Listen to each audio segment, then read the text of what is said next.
Hello, in this video, we continue to read the book, The Cashflow Quadrant by Robert Kiyosaki. And in this one, he's talking about the battle between the rich and the educated. Video number 77. Please join me.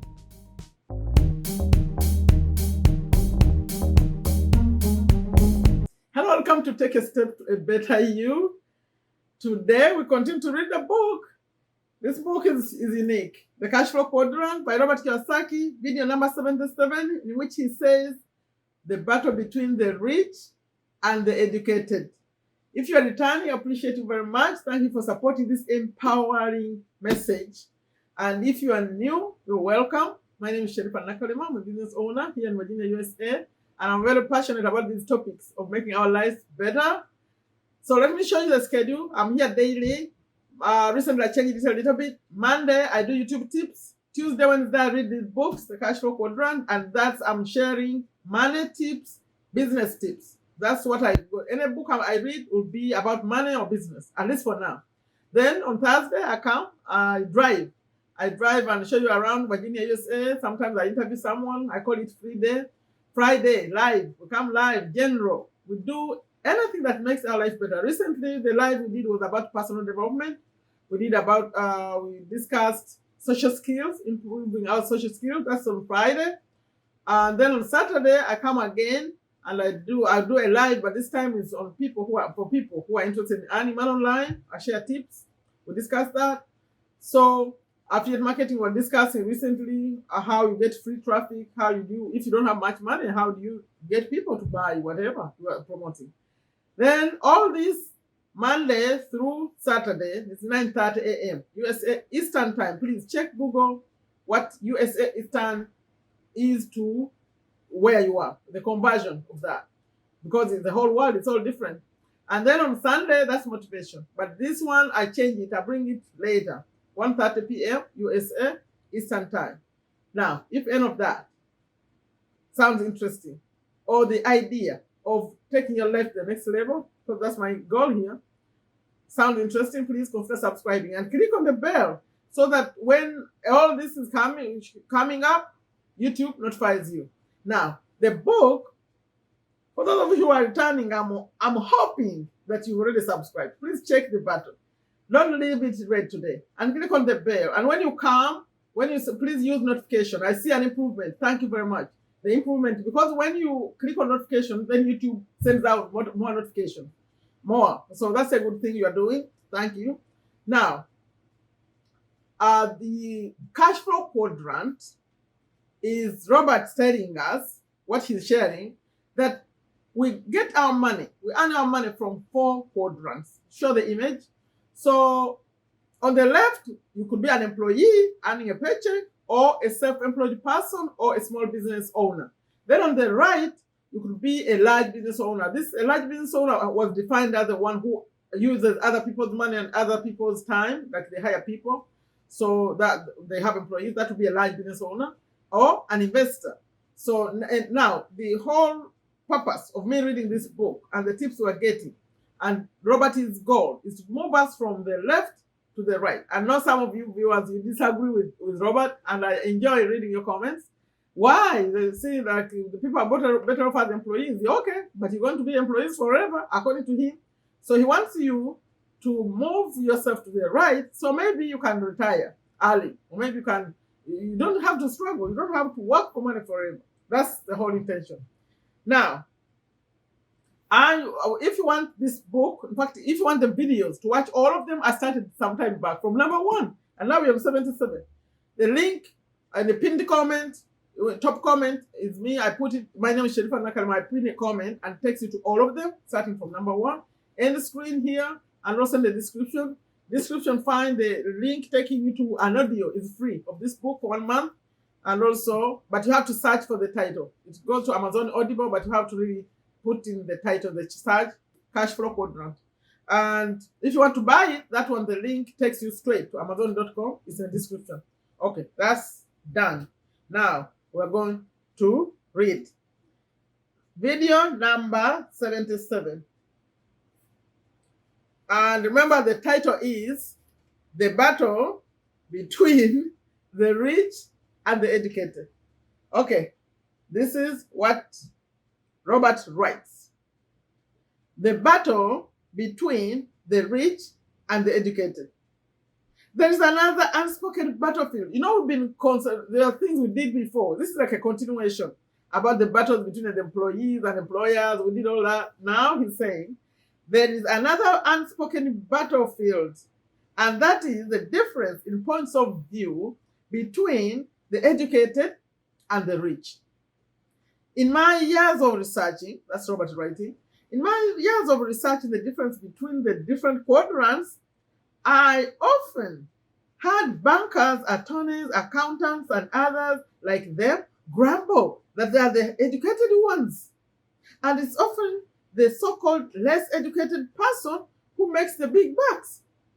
This is the root of the battle between the educated and the rich. It's not that people in the B and I quadrants are uneducated. I mean, the large business owners and investors, because many are highly educated. It's just that many Bs, when he says Bs, large business owners and investors, were not academic whiz kids in school. So not like they consider the smartest. Okay, for those of you who read my book, Rich Dad Poor Dad, which I keep over here, he's talking about it.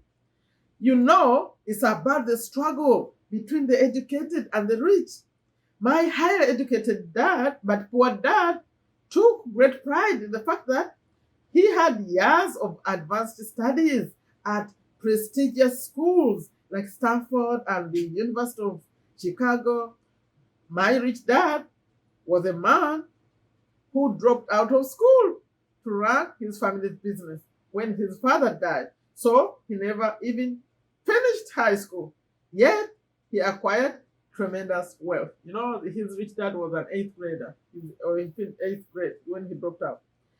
As I grew older and seemed to be more influenced by my rich but uneducated dad, my educated dad, okay, I hope that's not confusing. Let me read it again.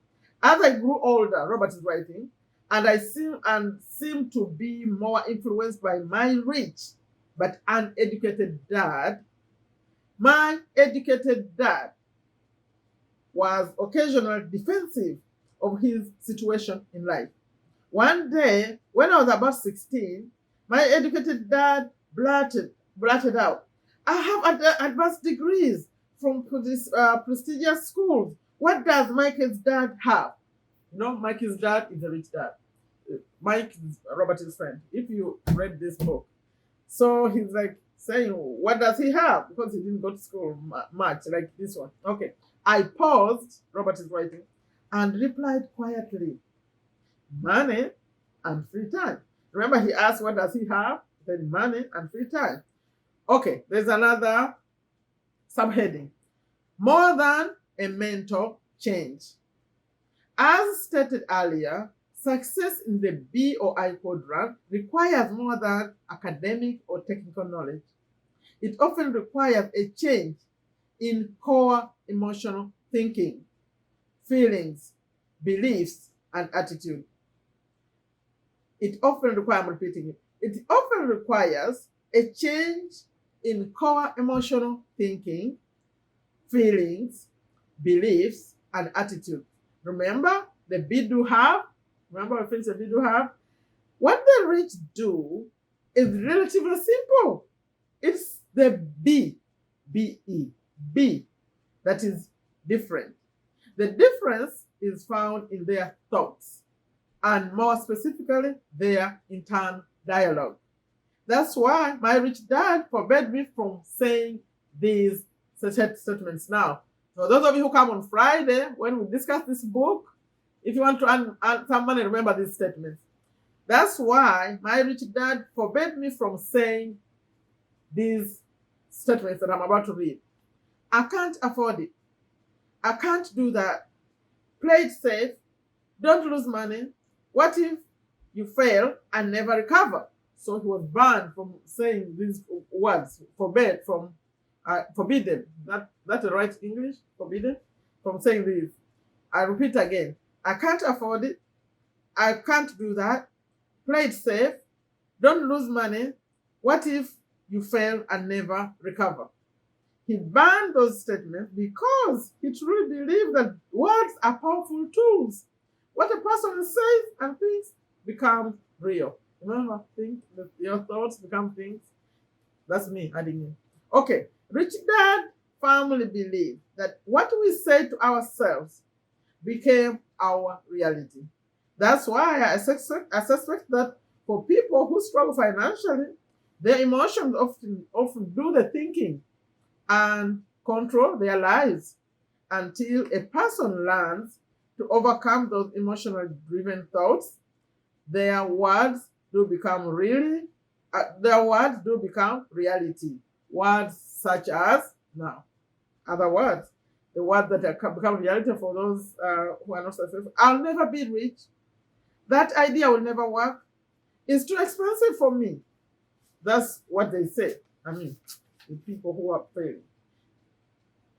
But I have to do more reading today because I made the videos only 2. So you have to be patient. I'm seeing where I marked. We are still going.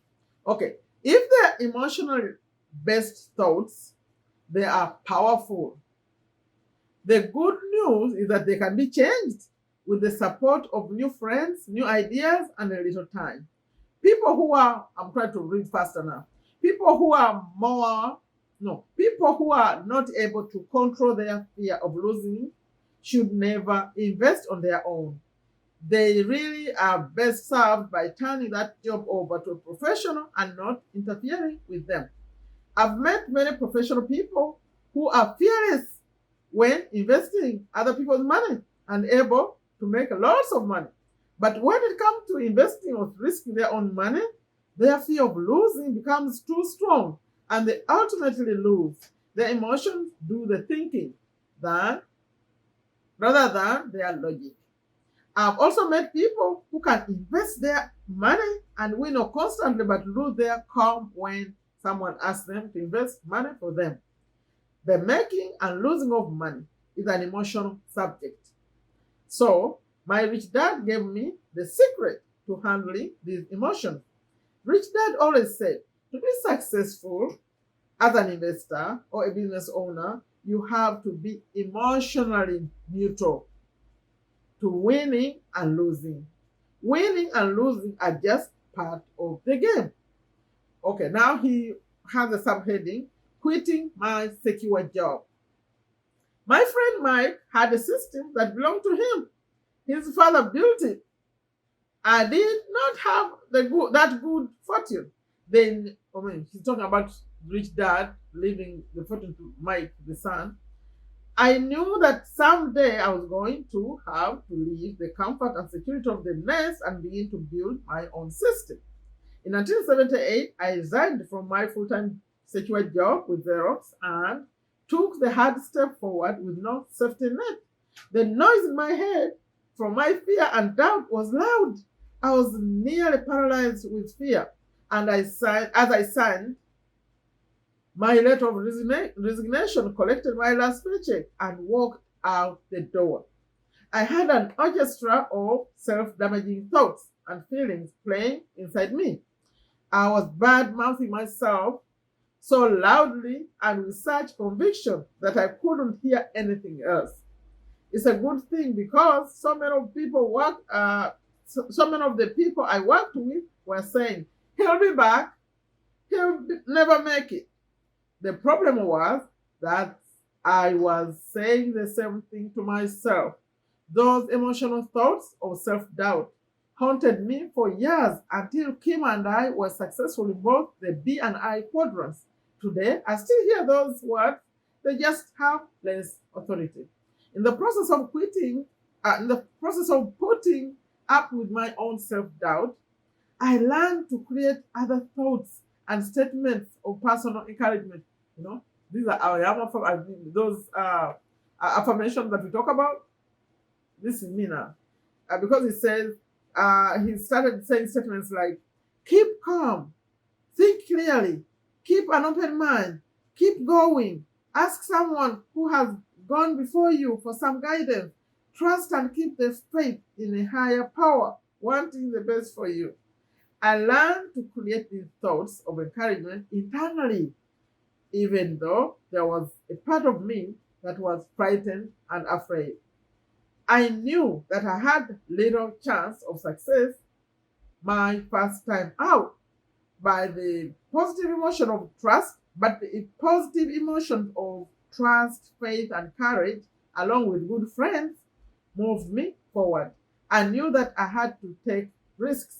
I knew that risk led to mistakes, and mistakes led to wisdom and knowledge, both of which I lacked. I lacked.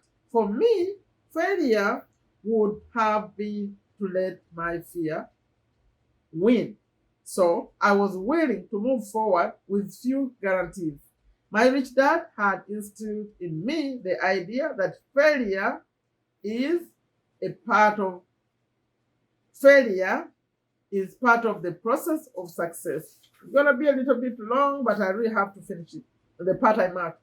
The past, okay, here's another subheading. It says internal journey.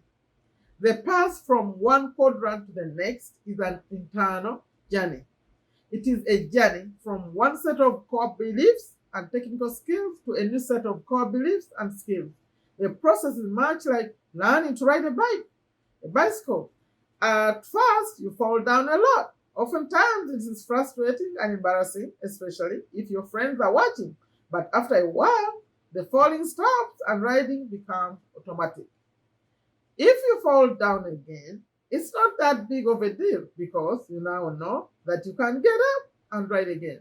The process is the same when going from an emotional mindset of job security to the emotional mindset of financial freedom. Once Kim and I made the crossing, we were less afraid of failing because we were confident in our ability to stand back up again. There are two statements that kept me going personally. One was my rich dad's words of advice, and when I was on the brink of quitting and turning back. You can always quit, so why quit now? That's the first statement. Those of you who mark what we discussed on Friday, he had two statements that kept him going. One is this one. You can always quit. Why quit now? Okay, now I'm reading like the last long paragraph. That statement kept my spirits higher and my emotions calm. It reminded me that I was halfway there. So why turn back? The distance going back was the same as going forward. It would be like Columbus quitting and turning back halfway across the Atlantic. Sometimes quitting is the best move.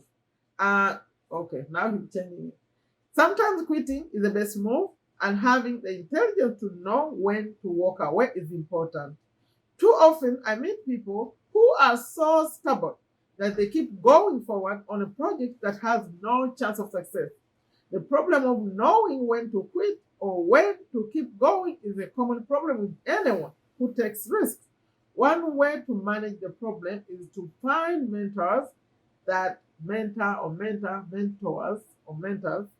who have already successfully made the crossing before. A person who is already on the other side can best guide you. But be careful of advice from someone who has only read books about the crossing and gets paid to lecture on the subject. The statement number 2. Remember I said two statements that keep him going. Statement number 2 is the other statement. Okay, he said the other statement that often kept me going was giants often strip and fall, but worms don't, because all they do is dig and crawl. Let me read it again. I'm sorry that you don't see any text on my videos. I hope you can understand it. Giants often trip and fall, but worms, when you say worms, worms, worms don't become all they do, sorry. Giants often trip and fall, but worms don't, because all they do is dig and crawl. So, dig and crawl. This means they can't win. The main reason, the last sentence, paragraph, small short part. The main reason so many people struggle financially isn't because they lack good education or are not hardworking. It's because they are afraid of losing. If the fear of losing stops them, they've already lost.